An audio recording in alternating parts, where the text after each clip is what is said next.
Olá, tudo bem? Seja muito bem-vindo ao Catedral Cast e hoje mais um episódio da série sobre política que visa te preparar para que você possa votar bem nas eleições desse ano. Eu tenho a honra de receber aqui o pastor e deputado federal Lincoln Portela, 45 anos de ministério pastoral, 6 mandatos como deputado federal.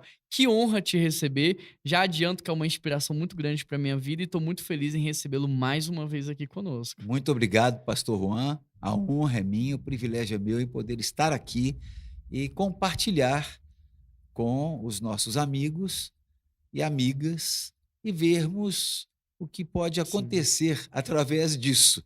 Espero que o resultado seja pelo menos razoável para o coração de cada pessoa que estiver participando Amém. conosco. E com certeza será, eu peço que você já abra o seu coração, pegue um bloco de anotação para que você possa, de fato, anotar aí algumas informações que serão relevantes no processo, onde você vai analisar, onde você vai pesquisar em relação ao seu candidato, para que você possa votar bem e fazer a diferença com isso. Pastor, eu quero começar com uma pergunta, né? São 6 mandatos como deputado federal, é um especialista mesmo na área. Eu queria que de maneira muito simples, né, de maneira muito concisa, o senhor explicasse para gente o que é ser um deputado federal, o que é que um deputado federal faz, o que que é importante a gente saber em relação ao deputado federal. Na realidade, a gente precisa entender sobre a, a representação. Uhum, Então, eu represento um grupo que tem o mesmo sentimento que eu tenho. Então, isso aí é muito importante você ouvir o seu mandato ser participativo. Então, pessoas que votaram em você participarem com sugestões, você fazer o acompanhamento, essas coisas são muito importantes. uhum, Para mim, começa por aí. Mas, basicamente, um deputado federal, ele tem a função de elaborar leis, fiscalizar os atos do Poder Executivo e votar o orçamento da União. Essas são 3 funções uhum. básicas e importantíssimas dos parlamentares. Agora, há desdobramentos em cima dessas Entendi. funções. Aí você vai trabalhando em cima desses desdobramentos, porque você não apenas fiscaliza os atos do Poder Executivo, mas fiscaliza também leis que estão sendo elaboradas, que estão sendo votadas. Você participa das comissões, depende daquilo que você pensa. Se você é da área da segurança pública, você participa Uhum. da Comissão de Segurança Pública. Se você é um Você constitucionalista, pode vai para a CCJ e por aí ir adiante. abraçando projetos de acordo com a direção que você tem para o seu mandato, é isso? É verdade. É Comissões. verdade, você, vê aqueles projetos que são sensíveis à nação brasileira, importantes para a nação brasileiras, e projetos que podem comprometer a nação brasileira e votar contra eles e Uhum. trabalhar incisivamente nos bastidores contra eles. Entendi. Porque não basta apenas sermos tribunos, porque na Câmara nós temos 3 condições, ou melhor, 3 posicionamentos para os parlamentares. Ou ele é articulador, ou ele é negociador, ou ele é um tribuno, ou ele é alguém que está e que vai para a tribuna. E às vezes, hoje, com essas narrativas todas, nós temos aqueles que são tribunos. Na realidade, o certo seria ser debatedor, Uhum, porque nós temos tribunos que são tribunos por serem, para poderem falar ao seu público, uhum. para poderem vender o seu peixe, me perdoe eu falar dessa maneira, mas é preciso que tenhamos ali deputados com escopo para serem, então, articuladores, negociadores e serem aqueles que possam debater as matérias com a condição devida, com a informação devida, com o entendimento sobre aquilo que está sendo Uhum, votado. Porque senão ele vai ficar só na televisão ali, dando tchau para a mamãe, falando entendi. coisas que realmente não trazem nenhum proveito para a nação brasileira. Sim. O debatedor, sim. O debatedor, ele traz conteúdo. E é Então, não possível podemos ser au-aus, sim. temos que ser pitbulls. E é possível conciliar essas 3 características? Se alguém que está debatendo, alguém que está defendendo, mas alguém também que está construindo as pontes, é possível conciliar ou não? Você vai tomando uma linha e vai, atuando mais naquela linha É, ali? isso é o melhor. Uhum. Eu já fui debatedor por muitos anos na Câmara. Eu já fui parlamentar, de ser o parlamentar que mais falou no ano ou que mais falou no mandato. Entendi. E, mas como eu fui para a Câmara como líder, eu também aprendi a articular e a negociar. E você negocia, por exemplo, uma matéria importante da comissão de orçamento. Você negocia isso no colégio de líderes. Uma matéria concernente à área de segurança pública, claro, ela é debatida na Comissão de Segurança Pública, mas na hora de negociar, você tem que negociar com os líderes dos partidos para saberem se aquela matéria deve ser votada naquele Uhum. momento. Então, esse é o negociador. E o articulador é aquele que vai aos partidos, não apenas à liderança, mas que circula por todo o plenário, levando a importância daquelas matérias. Entendi. Isso pode acontecer também nas comissões. Entendi. Então, como você pode estar presente nas comissões, debatendo, negociando e articulando, você pode fazer isso também no plenário. Tá. E em questão de resultado, na sua experiência e na sua prática, qual desses 3 você percebe que tem um resultado mais efetivo ou, de fato, tentar mesclar e equilibrar dá mais resultado do que você optar por um só? Mesclar é muito bom, Uhum. mas você ser especialista numa área é melhor. Você ser Entendi, articulador, para mim, é muito bom. entendi, Você fica fora dos holofotes, você fica fora da mídia, mas você produz resultados importantíssimos entendi, para a Câmara dos Deputados e para a nação brasileira. entendi. Porque esse que é articulador, ele consegue aprovar, por exemplo, um projeto na Câmara dos Deputados. Mas ele não se limita a isso. Ele vai para o Senado. Ele vai atrás dos senadores que ele Entendi. conhece, para conversar com os senadores para que seja aprovado também no Senado. Eu tenho projetos que, às vezes, demoram 6, 7, 8, 10 anos para serem aprovados no Senado Federal. Nossa. E não apenas eu, várias pessoas. Porque o Senado Federal, o mundo não é a nossa Uhum. pauta, mas o Senado é o mundo. Nós temos 81 senadores ali que manipulam, ou perdão, monopolizam, a Uhum. melhor palavra, algumas coisas ali na Câmara.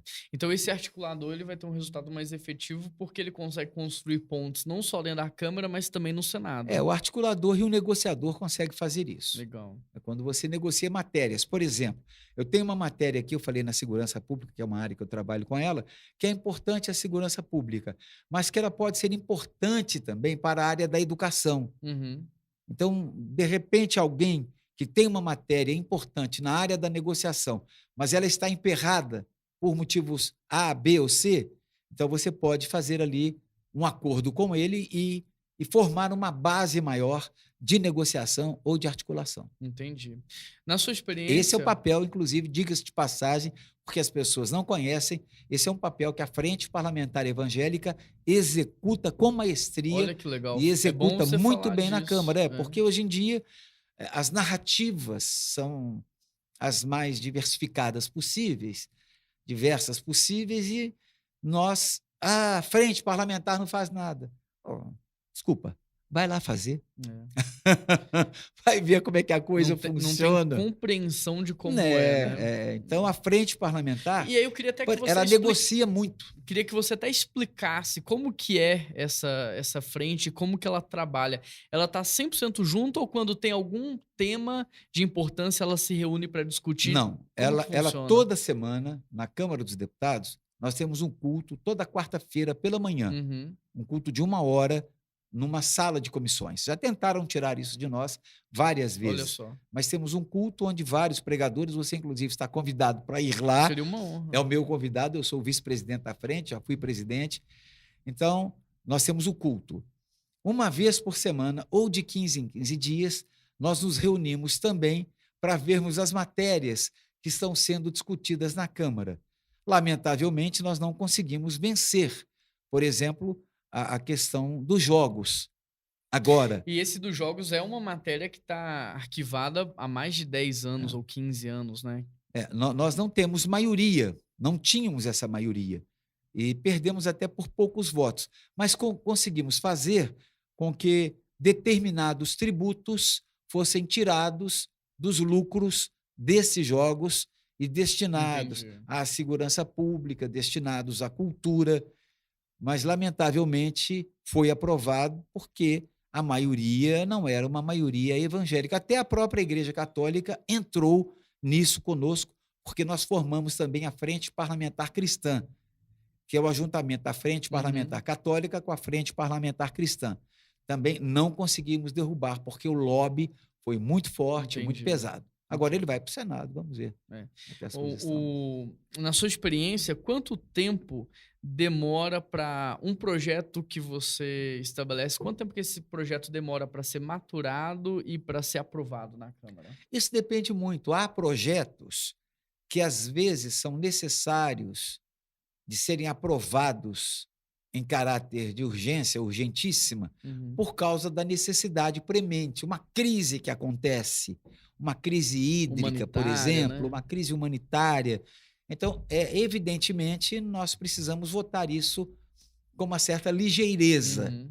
para que ele possa andar, porque ele é votado em 2 turnos na Câmara, depois ele é votado no Senado. Se ele vem do Senado, ele é votado na Câmara. Se a Câmara altera uma vírgula, ele volta para o Senado. Então, as coisas ali são muito complexas. Fora que eles precisam passar pelas comissões temáticas primeiro.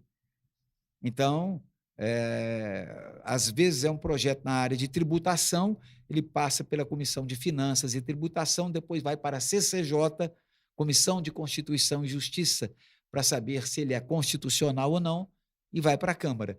Se há um caráter de urgência, urgentíssima nele, podemos, com 51 assinaturas dos membros das comissões, colocá-lo em caráter conclusivo naquela comissão, para ele ir imediatamente para o plenário. Entendi. Então é bem Agora, relativo, é né? relativo, tem projetos lá. Infelizmente, eu tenho um projeto de 15 anos na área de segurança pública que eu aprovei na Câmara e os senadores não aprovam. Olha só. É um projeto que fala sobre entregarmos materiais que foram apreendidos de contrabando ou do crime organizado e repassarmos esses projetos para os veículos ou para a segurança pública no Entendi. Brasil. Agora, eu não sei a quem interessa barrar isso, né? É, pois é. É interessante É pensar sobre verdade. isso, né? Pastor e deputado, a gente vai ter eleição esse ano, nós teremos eleição esse ano. Quanto tempo demora para um candidato, quando eleito, entrar na Câmara, entender os processos, maturar as relações e se tornar efetivo naquilo que ele está fazendo? Então, nós temos hoje um mandato de 4 anos, né? Eh, Quanto tempo demora desses 4 anos para ele se tornar efetivo de fato? Por exemplo, se ele é um vereador experiente de uma grande cidade, por exemplo, ele já chega com a bagagem de entender o que é o parlamento. Uhum. E a Câmara dá cursos para os parlamentares Hum, novos que chegam para a área de orçamento e para diversas áreas, porque a área de orçamento é fundamental. Eu disse que uma das funções do deputado é votar o orçamento uhum. da União. Então, há vários cursos sobre direitos constitucionais. Então, de repente, esse vereador, num caso, ele participa desses cursos. A minha recomendação é que todos participem. Se ele é um vereador expressivo, um vereador que teve um mandato pautado por matérias importantes, por conteúdos importantes, então ele terá uma facilidade maior de chegar e saber fazer as coisas. Mas tem que entender uma coisa: esse vereador, o deputado estadual, por exemplo, ele já tem uma bagagem maior nesse Uhum. sentido. Então, um deputado estadual jovem, por exemplo, novo, que ficou no estado, não apenas no seu município, e relativamente, eu coloco o município grande e o Uhum. município pequeno, há uma diferença, né? Ele precisará entender, assistir primeiro, ver primeiro, porque quando ele chega com muita sede ao pote, ele corre o risco de se queimar Entendi. com parceiros ali, ou com possíveis parceiros. E isso aconteceu com vários parlamentares, inclusive agora nesse mandato, percebemos que várias pessoas que tinham expressão pelas redes sociais, que tinham expressão em seus mandatos, que tiveram expressão na área da segurança pública e que, de repente, sumiram na Câmara dos Deputados. Entendi. Na área artística, por exemplo, na área de segmentos políticos, né, que sumiram na Câmara. Foram engolidos, né? Foram engolidos porque perderam a credibilidade pela fala, pela maneira de ser, pela maneira de tratar os seus pares. Entendi. A partir do momento em que nós estamos lá, nós temos que entender que tanto esquerda quanto direita são pares. Mas devemos entender que os adversários estão em todos os lugares. De repente, você é de um partido de centro, mas você tem adversários ali Olha em só. partidos de direita. Você é da direita, mas tem adversários Entendi. na própria direita, porque, olha, uma coisa interessante acontece no Brasil, né? A própria direita é dividida. Isso é um absurdo. Acho que eles precisam ler a Bíblia e aprender com a esquerda que reino dividido não subsiste. Não subsiste. A esquerda é altamente unida, você não vê alguém da esquerda falando mal da esquerda. Mas da direita, não. Como você acha que esse processo se Eu deu? quero só deixar uma palavra aqui de um processo em que eu lamento profundamente, em que não posso generalizar, em que vários companheiros nossos, amigos, irmãos, que são de direita, e eles não consideram os parlamentares que já estavam lá e que eram evangélicos como bolsonaristas. Ou seja, somente nós aqui da direita, que foi formada aqui, nós somos É como se bolsonaristas. fosse uma nova direita, né? Os deputados evangélicos são deputados evangélicos, Entendi. não são de direita. Ou seja, isso causa um atrito desnecessário e uma desconfiança desnecessária, porque reino dividido não subsiste. É preciso ajustar isso. Eu espero que, com o tempo, nós ajustemos Sim. isso, mas que não demoremos muito. Você tem alguma ideia de como que a esquerda conseguiu construir essa unidade? A esquerda, ela vem desde os tempos de Getúlio Vargas, vamos colocar assim, talvez até um pouco antes. Ela conseguiu vencer o período do regime militar, ela foi para o exílio, Entendi. não é? E eles são estrategistas. Ao passo em que o centro e a direita, eles ainda não são estrategistas. Estão aprendendo. Porque quando é que se ouviu falar de direita Sim. no Brasil? Então, a realidade é que a vida é um aprendizado para todos nós, até para aqueles que estão lá e que são mais velhos de casa. Sim. Né? Então, a esquerda é estrategista. A primeira coisa que ela faz, ela pega uma sala como esta aqui, chama os líderes da esquerda, eles se arranham, saem mordidos, sangrando, mas saem com um discurso só. Ao passo que outros grupos não. Quando eles saem dessa reunião, a primeira coisa que eles querem fazer é gravar uma entrevista Entendi. e falar em nome daquilo ali. E queima Uma vaidade que... É uma inexperiência. É. E essa experiência a esquerda tem. Mas você falou tudo, né? Eles passaram por muitos períodos, passaram por muitas lutas e dificuldades e hoje sabem vencer Foram para momentos guerrilha, difíceis. foram para guerrilha, foram Já para a prisão, direita morreram. Não. sempre viveu num ambiente muito confortável, que exigiu pouco deles de lidar com conflitos. Na área né? política, Entendi. mas eles viviam mais na área de conforto. A esquerda não.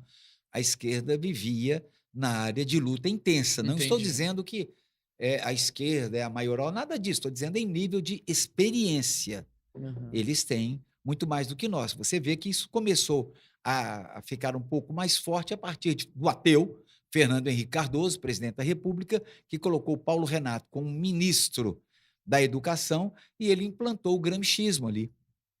Então, nós vimos que a revolução começa pelas academias. E eles foram altamente estrategistas. Empoderaram grande parte da UAB, empoderaram o jornalismo, os sindicatos financiavam, e com isso veio o empoderamento do MP, de boa parte do Ministério Público e de boa parte da magistratura, o empoderamento dos reitores das universidades que vinham por listas tríplices. Por exemplo, no Brasil nós falamos muito sobre o Supremo Tribunal Federal e sobre o TSE. Por que ninguém fala nada sobre o STJ? É porque não conhece. Superior Tribunal de Justiça. Nós temos 33 membros ali no Superior Tribunal de Justiça, dos quais pelo menos 80% deles foram colocados estrategicamente pela Você esquerda. percebe a estratégia por Nós trás de temos, tudo, né? exatamente, nós temos 19.000 membros dos TJs, dos tribunais de justiça espalhados por todo o estado, todos os estados brasileiros. A maior parte desses membros também foram empoderados desde a OAB, desde os sindicatos, desde as academias, desde os reitores que vinham por lista tríplice e o reitor das faculdades ou daquela faculdade específica que ganhava era um reitor que tinha viés de esquerda Uhum. e ele foi criado, forjado na bigorna da esquerda. Nós nem sabemos disso, né? Que nós temos 19.000 pessoas nos tribunais de É justiça verdade. e eles, a maior parte, são pessoas ligadas, que vieram por listas tríplices, ligadas à esquerda. Como é que você faz um desmonte disso com um grupo inexperiente, com um grupo um tanto quanto afoito, que quando ganhamos a presidência da República com 10 milhões de votos, temos a capacidade, aspas nessa capacidade, de irmos para a rua para pedirmos regime militar, de irmos para a porta do Supremo Tribunal Federal para soltarmos foguetes em cima do Supremo Tribunal Federal, para pedirmos artigo 142. Nem sabemos direito o que é isso. Eu via, infelizmente, pastores nossos, irmãos em Cristo, pastor Lincoln, nós precisamos pegar nas armas. O carinha não sabe nem mexer com um bodoque, não sabe nem mexer com uma artilhadeira, vai pegar em arma. Meu Deus do céu, você quer comparar os dias de hoje com os dias do regime militar, quando nós tínhamos um apoio bélico americano parado aqui às portas, em que os governadores estiveram ao lado do regime militar, participaram da Revolução de 64, e hoje não é assim. Vai fazer uma revolução hoje, vai buscar uma revolução hoje com os governadores do Nordeste, que em sua maioria são todos comunistas. Uhum. Então, o jogo não é jogado dessa maneira. Mas eu acho que é isso mesmo. Foi uma imaturidade que fez o pessoal agir dessa maneira. E é uma construção muito longa para você querer mudar tudo em 4 anos, Não consegue. né? Não consegue, é isso que você está dizendo. Então, eu acho que tem que ter maturidade, tem que ter sabedoria nesse processo, tem que ser estratégico também. Então, é um tempo de reconstruir. A gente tem que aprender muito com Neemias, né? Sobre a reconstrução Vamos dos muros levantar as ali. muralhas. Levantar as muralhas outra vez. Tem algum instituto que avalia os deputados, que quem está nos ouvindo pode entrar e dar uma olhada no resultado ali que eles promovem? Nós temos alguns institutos. Uhum. Nós temos o Congresso em Foco, nós temos a Arco Advice, o ranking dos políticos, e temos também, já tivemos a Folha de São Paulo que fazia uma avaliação, mas basicamente o DIAP. O Uhum. DIAP, para mim, sem denegrir os outros, ele é muitíssimo importante. O DIAP? DIAP, Departamento DIAP, deixa eu Intersindical de Atividade Parlamentar. Departamento Intersindical de Atividade, porque ele reúne 900 entidades, sindicatos e entidades, para fazer uma avaliação sobre os 100 cabeças do Congresso. Uhum. E agora, o Congresso em Foco já era mais antigo, a Arco Advice tem um ano que ela faz uma avaliação, tem um ano que ela não faz, e temos também agora o ranking dos políticos, que começa a se destacar nas de uma maneira sociais, mais ele efetiva. É muito forte, ele começou com um viés um pouco equivocado e agora ele entrou num viés correto de avaliação dos parlamentares. Tá. Então, está indo muito bem. Inclusive, é um xará seu. Juan. Olha só, não sabia. Um dos líderes. Nas redes sociais é o que eu acompanho mais. Esse eu não conhecia, já anotei aqui para pesquisar. Vou pedir o pessoal no YouTube para deixar a descrição no link lá para o pessoal conhecer também. E lá, então, eles conseguem entrar e já ver as avaliações que foram feitas. É verdade. Tá. Isso é muito importante, porque para a reeleição, a gente já tem dados que podem ser analisados, né? Pastor Lincoln, tem algum projeto, algum projeto que você fez que você gostaria de trazer destaque aqui para nossa conversa? Eu fiz vários projetos na Câmara, e projetos importantes, que foram aprovados ali inclusive pedidos de CPI, por exemplo. Eu tenho um projeto na Câmara dos Deputados que não foi votado até hoje, que é o pedido da CPI das torcidas organizadas, Olha só. porque as torcidas organizadas, pelo menos há tempos atrás, hoje nós não temos visto muitas É um por outro causa da contexto, é? pandemia, né? Era uma máfia horrorosa, isso em todo o Brasil. É Né? mesmo? Comprei uma briga com todo o Brasil.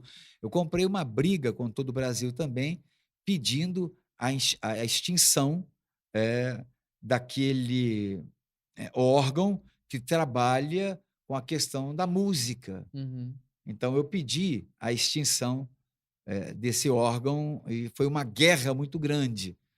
E também aprovei leis ali, como, por exemplo, se uma mulher ela foi violentada fisicamente, foi agredida pelo seu marido, está debaixo de uma lei protetora, de uma lei de proteção. Se ela está debaixo dessa medida protetiva, ela for assassinada pelo seu marido, ou seja, ele foi reincidente e Uhum. assassinou, a pena dele sobe em 50%. Entendi. Isso para endurecer um pouco mais, Uhum. porque há pessoas que matam e que, de repente, cumprem um terço da pena e saem. Olha só. Agora, eu aumentei essa pena, foi aprovado, foi inclusive no governo Michel Temer, que ele Uhum. fez. Eu tenho vários projetos, por exemplo, a obrigatoriedade de cantarmos o hino nacional, que eu acho isso Legal. importantíssimo nas Sim, é escolas. formativo, né? Importantíssimo nas escolas. Eu tenho projetos das torneiras, aquelas automáticas, que todos os prédios públicos devem ter. Eu penso que todos os prédios públicos, todas as escolas deveriam ter as torneiras automáticas. O Brasil detém hoje 24% das águas doces do mundo e nós não damos valor a É isso verdade. exatamente pelo tanto que Pela temos. Se abundância, né? você for à Alemanha e alguém lavar um carro ali na porta de casa com a mangueira, ele é multado. Entendi. Se ele deixa uma luz acesa do banheiro em determinados países, ele é multado. Na França, por exemplo, se você toma 2 banhos por dia, Olha em só. determinados hotéis, alguém da vigilância sanitária vai lá para saber Uau. o que Ó, aconteceu. Isso em determinados hotéis. de tamanha valorização Que da eles água dão a pela água. E nós escassez, não né? demos É. nenhum. Nós vamos escovar os dentes, nós vemos os americanos, eles pegam lá um copinho d'água, Sim, enchem um nos copinho filmes é d'água assim, e né? escovam os dentes. Nós não, nós abrimos a torneira, Deixamos deixamos aberto. a água cair e vamos escovando os dentes. Nós vamos lavar os pratos e deixamos a água cair. Nós temos tanta abundância que lavamos com facilidade as nossas calçadas e às vezes até É 3, 4 verdade. vezes por Esse é um semana. projeto muito interessante. É um Já des foi aprovado? Esse projeto foi aprovado e Que está em vigor. legal, que legal. Né. Nossa, tomara que de fato isso possa ser Possa aplicável, crescer, possa se porque era crescer. um pontapé inicial para a economia de água, né. Eu E vejo vários projetos eu também vejo também que você na área atua de muito segurança isso que eu ia pública. dizer, na área de segurança, né. Com os É. policiais, tem muitos projetos ali com eles, né. Eu sou o presidente da Frente Parlamentar de Apoio à Polícia Penal, Uhum. inclusive, carinhosamente, a maior parte da Polícia Penal me chama de pai da Polícia Olha que Penal, legal. né. Me dou muito bem com nós temos 19.000 policiais penais que sofrem aqui em Belo Horizonte, lamentavelmente. Trabalho também sou também presidente da Frente Parlamentar em apoio às guardas municipais. Uhum. Eu já aprovei o piso salarial deles lá em uma comissão, está indo para a Câmara agora. E também sou relator do projeto que transforma as guardas municipais em polícias municipais. Hum. Então, nós trabalhamos muito com essa área. Sou da Comissão de Segurança Pública e vice-presidente de mais 2 comissões relativas a, a esses casos de Sim, segurança pública em todo o Brasil. sim. Terrorismo, combate ao terrorismo. Pastor, eu estou muito feliz de receber aqui você. Eu acredito muito na coerência entre tudo que você nos disse, a sua prática, né? São 45 anos pastoreando, são 6 mandatos, né? E tudo isso nos mostra, de fato, a efetividade do Senhor, tanto na área ministerial, quanto também enquanto deputado ali. E eu tenho a honra, então, de recebê-lo. Eu queria que você deixasse uma palavra para as pessoas que estão nos ouvindo, no sentido de instruí-las, como é que elas podem, então, votar bem no quesito deputado federal? O que que elas devem observar quando elas estiverem analisando o candidato dela? Bem, depende de para quem eu falo. Vou falar para um público distinto cristão ou vou falar para um público no geral? Se eu Sim. falar para o povo, para um público cristão, vou dar uma fala. Tá. Para o público que não é O cristão, nosso público, em suma, ele é um público cristão. uhum, Alcançamos também um público não cristão, mas na sua grande maioria é um público cristão. ok. Acho que você pode trazer nesse sentido que eu penso que pode abençoar os 2 lados. Quem estiver Bem, nos ouvindo, vai ser abençoado com toda certeza. vamos tentar. Então, eu vou olhar para aquela câmera ali e falar o seguinte: a primeira coisa, não anule o seu voto. Uhum. Quando você anula o seu voto, você tem a irresponsabilidade de assinar um cheque em branco para que um mau caráter venha a dirigir a nação brasileira ou venha a legislar na nação brasileira. Primeira coisa, na minha avaliação, você se torna um tanto quanto parecido com ele. Não estou aqui para ganhar o seu voto, você pode ficar aborrecido comigo e discordar de mim, porque ninguém é vaca de presépio. Me Uhum. desculpe a palavra até Sim, mais, sim, mais chula. sim. Não é? Você não é obrigado a concordar comigo, você tem a sua avaliação da vida. Quando você anula o seu voto, você está dando oportunidade a alguém você diz, eu vou anular o meu voto porque eu não gosto de política. Muito bem, você vai ser governado por alguém que, É. olha para o meu rosto, que gosta É. muito de política. Então fique esperto com isso aí. Segunda coisa, então não anule o seu voto e não vote em branco.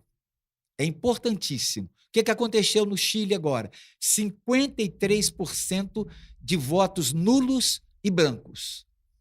E um homem pouco alfabetizado, comunista, assumiu a presidência do Chile, um país lindo, maravilhoso. Quem já esteve lá, Uhum. assumiu agora a presidência do Chile. E agora eu quero ver como evangélicos que anularam voto e que votaram em branco, Vão pagar o preço, né. eles são corresponsáveis por ter um comunista ali, por fechamento da sua igreja, por perseguição aos pastores, por perseguição aos alunos nas escolas, pela ideologia nas escolas, pela transformação da mente gramscista, em que os filhos não respeitam os pais, também inteiramente responsáveis por uma vida marcada, por exemplo, por aquele homem que viveu na França, 1770, e que ensinava que você é um mero animal e pode fazer sexo abertamente como quiser, em qualquer lugar, no meio da rua. E isso já está acontecendo. Em Cabo Frio, um dia desses, lamentavelmente, a gente chegou a ver isso acontecendo em uma das barracas Sim, em Cabo Frio. Né? É o sadismo. triste, né. Né? Então, é o negócio. Marquês de Sade já falava em todos os seus livros, o francês, sobre esse assunto. Então, nós precisamos estar atentos nesse contexto. Quando você vota também num candidato que é legal, que é um irmão em Cristo abençoado, mas que você sabe que ele não tem chances de ser eleito, você está dizendo assim: não, vou votar nele porque o partido prometeu um cargo para ele, ele vai fazer 5, 6, 10 mil votos, 15 mil votos, eu vou votar nele para ajudá-lo. Não, a nossa responsabilidade não nos permite isso. Por quê?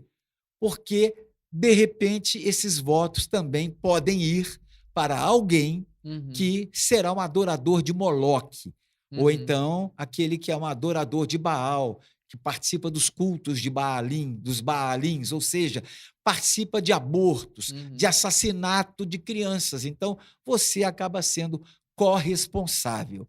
Agora, se você tem uma legenda, que essa legenda tem um pensamento cristão autêntico, genuíno, decente, um pensamento social decente, não indecente, não usar as pessoas como massa de manobra para chegarem ao poder, para dizerem que vamos implantar a ditadura do proletariado, porque a ditadura que outros estão por aí, do empresariado, sem o empresariado não há emprego para o proletariado.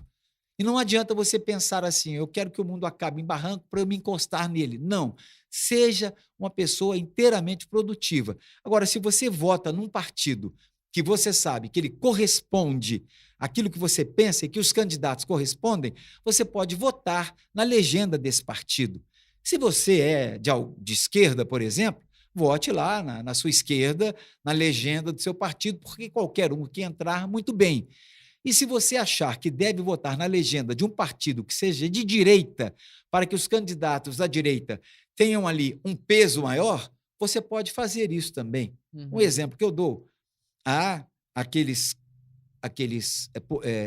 aquelas pessoas que votam no Partido dos Trabalhadores, não importa qual seja o seu parlamentar. Ele vota 13 no deputado federal, ele vota Uhum. 13 no deputado ou o número do seu partido. Não vou fazer propaganda, não, apaga isso aí de sua Sim. cabeça. Né? Agora, se você está em um partido, como, por exemplo, o presidente Bolsonaro está no 22, opa, apague também, porque para ficarmos iguais, né? Então, se você votar na legenda do 22, você está votando com o presidente Bolsonaro. Se você votar nas legendas dos partidos comunistas, você está votando nas legendas, Uhum. possivelmente, se ele vier a ser candidato, do ex-presidente Lula. Sim, sim. Muito bom. Eu acho que o que você falou é muito relevante porque as pessoas pensam que na omissão, às vezes, elas estão tomando uma boa decisão e a gente está aprendendo aqui que não. Que a omissão a gente está, às vezes, sendo conivente com o que está acontecendo, né? Totalmente conivente, irresponsável. Vamos nos lembrar que os reis tinham aquele chifre, colocavam óleo no Uhum. chifre e ungiam os reis. Sim. Você, meu irmão, tem o seu polegar direito para ungir o rei Tá sobre a sua vida. autorizando ele, Você né? tem a É, autoridade. Então, por favor, não autorize aqueles que você sim. não deve autorizar, porque pagaremos um preço alto para isso. Talvez você diga, não, mas eu sou progressista. Todo aquele que é cristão sabe o que é isso. Sabe por quê? A verdadeira religião é que visita os órfãos e as viúvas das suas Uhum. necessidades. E isso, nós de direita, aspas, somos progressistas porque sabemos muito bem. Sim, e interessante porque até nesse texto que você cita, né, ele fala que a religião que o nosso Deus aceita é cuidar dos órfãos das viúvas. E esse texto ele é muito atual porque ele fala que a principal crise no Brasil é uma crise moral, porque órfãos e viúvas representa na sua maioria pessoas que têm lares disfuncionais, né, famílias destruídas. Então hoje a gente vive no Brasil ou a gente vê no Brasil que o maior índice de órfãos não são aqueles que estão no orfanatos, são órfãos dentro de casa, sem pais presentes, sem formação. As viúvas, em sua maioria, não são de maridos mortos, mas de maridos agressores, né? Maridos ausentes. É uma crise moral. E de filhos desobedientes, Isso. porque há outro lado também. É. Inclusive, há agora um, um trabalho sendo feito que você não pode permitir ou fazer com que Sim. a sua criança chore. Não é a lei da palmada. Você não pode contrariar o seu filho. Uhum. Se você contrariar o seu É. filho, meu Deus do Você está céu, criando a monstros, palavra né? de Deus diz É. sim, sim, não, não. O que passar disso vem E do que a disciplina é maligno. um ato de amor, é Ora, ora, formativa, né. ora. Então, o segundo aprendizado que você nos deu aqui é que a gente deve ser estratégico na hora de votar, porque às vezes tem a pessoa que a gente gosta, ela corresponde à nossa pauta, porém ela não tem expressão. E às vezes a gente divide os nossos Não, votos e não elege ninguém. eu vou até colocar a palavra expressão, me perdoe, Uhum. ela não tem condições de Sim. chegar. Expressão É. eleitoral Sim, nesse sim. sentido, Não tem né? condição É, e a gente eleitoral. divide os nossos votos e não elegemos ninguém. E elegemos um adorador de Baal. Então temos que ser estratégicos também nesse sentido, não só de avaliar se a pessoa ela corresponde àquilo que eu acredito, mas também se ela tem o mínimo de condição de ser eleita. Porque se não tiver, vale a pena refazer a pesquisa e encontrar alguém que a gente possa unir os nossos votos e de fato que vai É. nos Você representar lá. desperdiça o seu voto, a não É, ser que esse candidato seja um candidato que esteja num partido que você interessante. que Seria você a legenda, né? exatamente. Legal. Aí você pode seguir a legenda. Não, você vai fazer 15 mil votos, eu sei, Sim. mas na realidade eu estou dando o meu voto para você, mas estou dando o meu voto para a Então, legenda que vai me representar na área governamental. entendi. Se eu não tiver uma opção, É, né? Então eu posso ir na legenda que é. dessa maneira eu tô elegendo ali algo que a gente Porque de acredita. repente eu coloco alguém numa legenda que não está com o governo que nós Uhum. acreditamos Sim. nele, ele É. estará fomentando alguma coisa que não será bom para a nação brasileira. Legal. E eu Boa para a nação gostaria de brasileira. acrescentar que você fizesse perguntas ao seu candidato em relação ao que ele pensa sobre a família. família antecede cidade, família forte, família fraca, cidade fraca. Dentro de um lar sadio, de um lar coeso, saudável, não perfeito, mas saudável, você não tem discriminação, você não tem desigualdade social, você diminui até os índices que levam, ou os fatores que levam as pessoas à criminalidade ou consumo de drogas. Então, o fortalecimento da família está completamente ligado ao fortalecimento da cidade e vale a pena ouvir o que seu candidato pensa também a respeito disso. Mais alguma consideração, deputado? Uma consideração seríssima. Muito obrigado por esse convite. Prazer muito grande estar com Uma você, honra. estar aqui com seus telespectadores, que Deus os abençoe.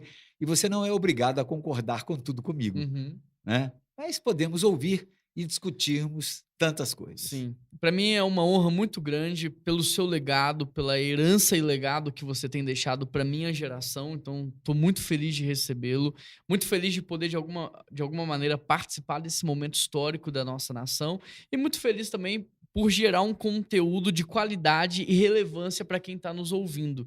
Então, nesse período de eleição onde há uma polaridade, onde há uma polarização, onde a gente não pode confiar mais naquilo que a gente escuta na televisão e nas redes sociais. Eu fico feliz de poder estar gerando algum tipo de conteúdo de qualidade, no qual as pessoas que confiam em nós podem ouvir, ser inspiradas, aprenderem e tomarem as suas decisões com liberdade, mas com instrução, né? E 90% da mídia brasileira não gosta do governo que aí está. Uhum. Por quê? Porque ele cortou a verba da Lei Rouanet, porque ele cortou as verbas publicitárias, Sim, as propagandas institucionais dessas emissoras que sobrevivem dessa maneira. sim. Ora, você quer que essas emissoras falem Falem bem bem, não do tem atual como. governo? É. É claro que jamais falarão. Então, nesse contexto, eu tô feliz que a gente pode gerar um conteúdo de qualidade para as pessoas. Eu espero que tenha te abençoado. Eu vou pedir um favor para você. Se tiver dúvida, pergunta, você pode nos encaminhar. E se for alguma relacionada ao deputado Lincoln Portela, a gente vai ter o prazer de ir atrás e levar a resposta para você. Se você estiver no Spotify, eu queria que você compartilhasse aqui esse episódio nos seus grupos de WhatsApp. Talvez você pense assim, eu queria ajudar, eu queria fazer a diferença agora nesse período de eleição, mas eu não sei como, eu não sei falar, eu não tenho a instrução. É muito simples, é só você compartilhar todo esse conteúdo que a gente está produzindo. Eu tenho certeza que você vai ajudar muitas pessoas. Se você estiver no YouTube, se inscreva no nosso canal. Esse canal de YouTube é muito novo. Se inscreva nele, curta, comente. Isso faz com que o YouTube propague ainda mais o conteúdo de qualidade e relevância que a gente tem gerado. Mas não esqueça de compartilhar também. Você pode compartilhar no Facebook e agora também você pode compartilhar no Instagram. Basta você copiar o link aqui e colar o link lá no Instagram. E dessa maneira você vai proporcionar a educação, a informação e a possibilidade da gente construir um país melhor. Eu conto com a sua participação, pastor Lincoln Portela e deputado e amigo. Muito obrigado por ter aceitado o nosso convite, por fazer parte dessa mesa. Eu estou muito feliz, é a segunda vez que você vem aqui Prazer e tenho grande. certeza que vai participar muitas outras vezes também, viu? Muito obrigado, pastor De Juan. nada. E muito obrigado a todos aqueles que nos assistem. Deus abençoe vocês, um grande abraço e até semana que vem. Tchau, tchau.